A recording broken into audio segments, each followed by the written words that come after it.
আসসালামু আলাইকুম। আমি মোহাম্মদ নয়ন। আমি বর্তমানে যাচ্ছি পটুয়াখালী বাসমতি রেস্টুরেন্টে। অনেক দিনের ইচ্ছে ছিল আসলে আগের বাইকটি বিক্রি করার পরে যাওয়ার সুযোগ হয়নি, তাই বড় ভাইয়ের বাইকটি নিয়ে যাচ্ছি। হয়তো অনেক সময় লাগবে কারণ একটা 100cc বাইক, সাথে আছে আমার বন্ধু নাহিদ, হাতে মালে চমতা পারানো। পথে রাস্তায় এত পরিমাণে যে বাইক, যার জন্য অনেক বাধা হয়ে দাঁড়াচ্ছে। হাতে মালে চমতা পার করার পর থেকেই মনে হইতেছে যে পথ কমা শুরু করেছে। এই যে বাইকের তুলনামূলক খুব বেশি বৃদ্ধি পেয়েছে। এই দেখুন, হায় আল্লাহ, লেগে যেত। পুস্তক সুন্দর না, যাক বাদ দেই। রূপাতলি যাচ্ছি, রূপাতলি থেকে হাতের বাম দিকে দপদপিয়া রোডে, সেখান থেকে আমরা রওনা দিলাম।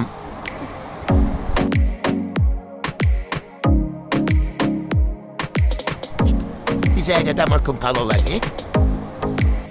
অপশন এন্ড ফার্মার অফিস থেকে শুরু করে হাতের বাম দিকে দপদপিয়া ব্রিজ টোল গেটে টোল পরিশোধ করার পরে ডিজে ওঠার জন্য আমরা প্রস্তুত। ছোট বাইক থেকে যাওয়া খুব মুশকিল, এজন্যই বারবার দরকার ভারী বাইক। ব্রিজে পরে কত সুন্দর দৃশ্য, একটু ফাস্ট দিয়ে রাখলাম কারণ ক্লাবটা অনেক বড় হয়ে যাবে, এজন্য যত তাড়াতাড়ি সম্ভব শেষ করতে চাচ্ছিলাম।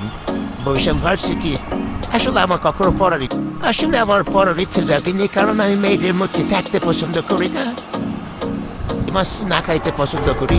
খাইতে না পারে সেটি খারাপ, এটা হলো বড় কথা। তারপর বাকেরগঞ্জ পার হলাম। বাকেরগঞ্জে বড় লেবুখালী বীজ, লেবুখালী ক্যান্টনমেন্ট, সব জায়গাটা আমার খুব পছন্দের একটা জায়গা। টাইম প্রায় আমি আর না হাঁসের ডিম খাইতে আসতাম, ভালো লাগতো। এখানে সেনানিবাসের সামনে শেখ হাসিনা সেনানিবাস, খুব আনন্দ ঘন মুহূর্ত। দুজন কিন্তু গান গাইতে যেতেছিলাম, কারণ গানগুলো শোনানো যাবে না, তাহলে হয়তো বা আনফলো করে দিবে। সেই সুবাদে আর গান শোনানো যাচ্ছে না। যদি কেউ সঙ্গী হয় সেটা আলাদা ব্যাপার, তখন গান শোনানো যায়, কিন্তু এভাবে শোনাইলে অনেক কপতে প্রেম করে, ভালোই লাগে। সত্যি কথা, আমার এইসব দেখলে মাঝে মাঝে চিন্তা হয় যে এত রাত্র পর্যন্ত যে মেয়েরা ঘরের বাইরে থাকে, কেন আমার সাথে একজন এরকম নারী আসতে পারলো না যে আমি রাত্র 10টা পর্যন্ত বাইরে থাকতে পারতাম। অবশ্য আমি দুই দিন যাব 10টা বাসা আসার পর থেকে বাবা আমার যা বলে তা যদি শোনাই, পরের বার আর বাসায় ঢোকার ইচ্ছে থাকবে না আপনাদের। যাক, চলে আসলাম পটুয়াখালীতে। পটুয়াখালী বিজ্ঞান প্রযুক্তির মোড়, এখানে একটা প্লেন ছিল, সেটা নাই এখন।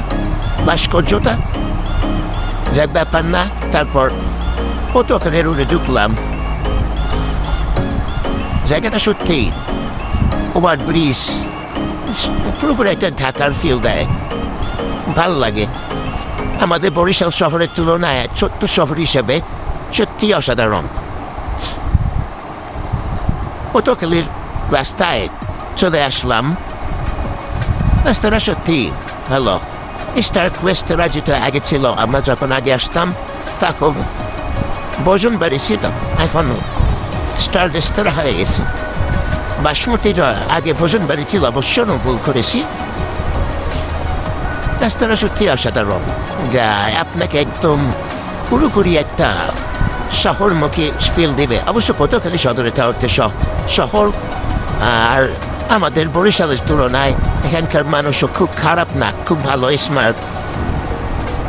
আমরা আসলে নিজেরাই একজনের পাহাড় ঠেলাঠেলি করিতে, এই জন্য সমস্যা।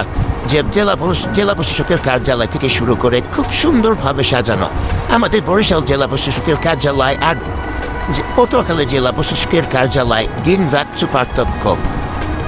আমি মনে করি বরিশালের জেলা প্রশাসকের কার্যালয় নাই, পটুয়াখালীর কার্যালয়ের ক্ষেত্রে। যাক, হয়তো বা পটুয়াখালী ডিসির জন্য এত উন্নত,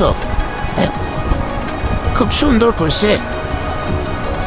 আমি এক ফার্স্ট পটুয়াখালী যে অবশ্য ভবিষ্যতে কল্পনা করেছিলাম যে আমার খালা শাশুড়ি বাড়ি খুব পটুয়াখালী হবে।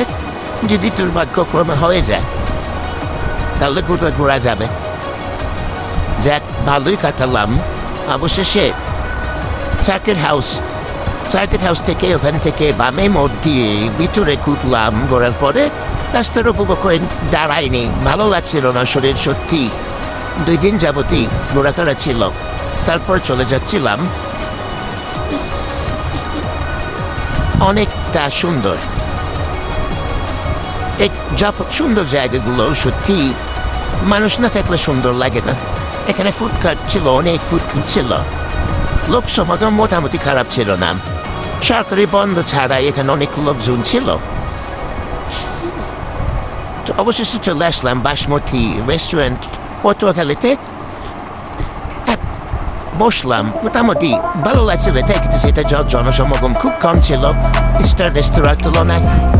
এক মুখ ধুয়ে ফ্রেশ হলাম, তারপরে নাস্তার উদ্দেশ্যে গেলাম। কিন্তু নাস্তা করতে করতে 8টা বেজে গেল। সময় তার মানুষ ডিনার করে, তারপর আমাদের সামান্য নাস্তা।